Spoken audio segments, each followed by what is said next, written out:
Hola, buenas tardes. No, no soy de la Orden de San Agustín, estoy en la parroquia de San Agustín, Ahí va. que no es lo mismo, sino que de alguna manera simplemente estoy en una parroquia que se llama San Agustín y que de alguna manera nos han venido, por así decir, cargando en esta hora, en estas 2 horas de papa. Así que bueno, creo que es una bendición. Bueno, ahí está. Te agradezco enormemente haber tenido la amabilidad de tener este contacto porque estás justamente en Luján, ya que hoy también es el Día de la Virgen, la madre patrona de los argentinos y de las Fuerzas Armadas. Duplete para los argentinos, ¿no? Y ahora te voy a seguir con algo más. A ver. No, pero contanos un poquitito qué es lo que se está celebrando en Luján en este momento. En este momento estoy tratando yo de escucharte porque afuera está la banda, el sonido, acaba de salir la imagen de la Virgen para recorrer las calles. Pero digo, en esta fiesta patronal de la ciudad, del país, perdón, se celebra la fiesta de la Virgen de Luján. Pero vos sabés que un detalle que cuando veníamos en el auto me lo contaban, y es que de alguna manera el 8 de mayo, un 8 de mayo, León XIII da la orden de coronar la imagen de Nuestra Señora de Luján, patrona de Argentina, que está en la Basílica. Ah, ¿fue León XIII? León XIII. Pero mirá y un vos. 8 de mayo, pero de 2025, muchísimos años atrás, León XIV es proclamado Papa. Entonces creo, a ver, no sé si son casualidades, si son providencias, ¿cómo lo podríamos llamar? Simplemente digo que más bendiciones en este día no podemos tener, ¿no? Bueno, y en este, claro, primero duplete con lo de la Virgen. Segundo, León XIV agradeció en 3 oportunidades en su discurso y luego leyó una homilía de Benedicto, pero en 3 oportunidades mencionó y agradeció al Papa Francisco, hombre que fue justamente ordenado como cardenal por Francisco y que además conoce muy bien lo que es Latinoamérica porque su iglesia, y se lo dedicó en castellano, estuvo radicada en los últimos tiempos en Perú, a pesar de su carácter norteamericano. Decíamos al principio del programa, y correginos, vos que conocés más, ¿no es cierto?, de quién es quién de los cardenales, si no es una especie de una elección por parte de la Iglesia Católica de una especie de papa puente entre norte y sur, entre las diferencias entre Oriente y Occidente. ¿Se habrá buscado algo de esto? A ver, Horacio, todos confiamos que la gracia del Espíritu ha estado presente y que ha hecho su tarea y su obra, pero las congregaciones generales, las comisiones de trabajo, las que han ido sucediendo en estos días previos, tienen un resultado posterior. No es simplemente el encuentro de distintas personas con el nombre para decir soy Ignacio de Paraná. No, soy fulano de tal, de la iglesia tanto, cardenal, y qué quiero, qué busco, qué pienso para la iglesia. Entonces, yo no sé si fue buscado intencionalmente, pero sí claramente los cardenales han buscado y han querido una continuidad, la de Francisco. El León XIV es un hombre de Francisco, trabajó con él, estuvo con él, pero también una impronta propia, personal, que nos permita mirar dificultades que a lo mejor no se estaban mirando, que sea un hombre que haya trabajado en la iglesia latinoamericana, nos está diciendo claramente la problemática del inmigrante. Es Martínez también del otro apellido, la madre era latina. Sí, sí. A ver, española. Él nació en Estados Unidos. Su madre era de origen española. Ah, española. Claro. Sí, él tiene descendencia española. De algún modo ejerció su ministerio pastoral y episcopal en la iglesia de Perú. La iglesia peruana y el Estado peruano acaban de dar a conocer que él está inscripto en la obra social del Estado peruano.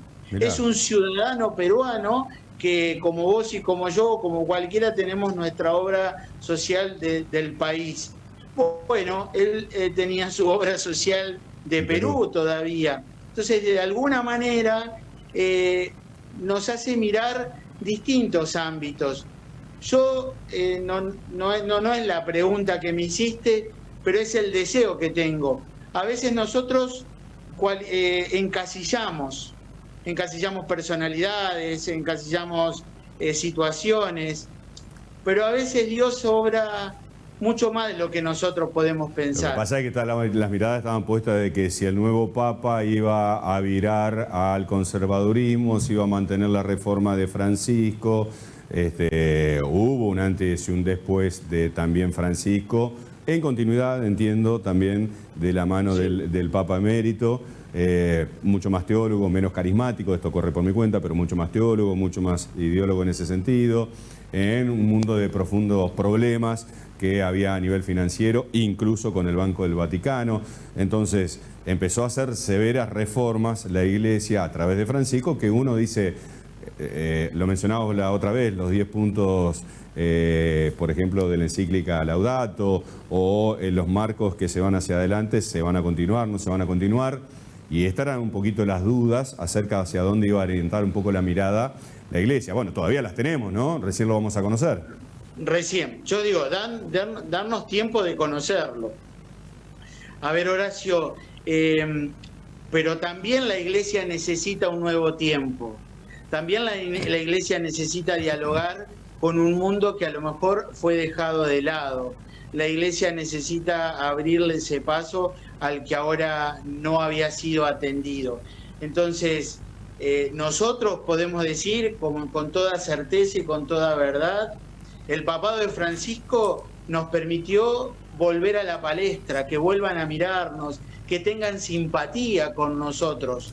Pero también debemos decir con toda verdad, con todo respeto, nos distanció de algunas iglesias locales, como la norteamericana, como la alemana, en parte la española. Digo, capaz que es tiempo de volver la mirada, sin dejar de hacer lo que estábamos haciendo. Por eso decía, probablemente la misión es de un puente de paz. ¿Cuáles fueron sus dos primeras palabras? Eso. Unidad y paz. Paz y unidad.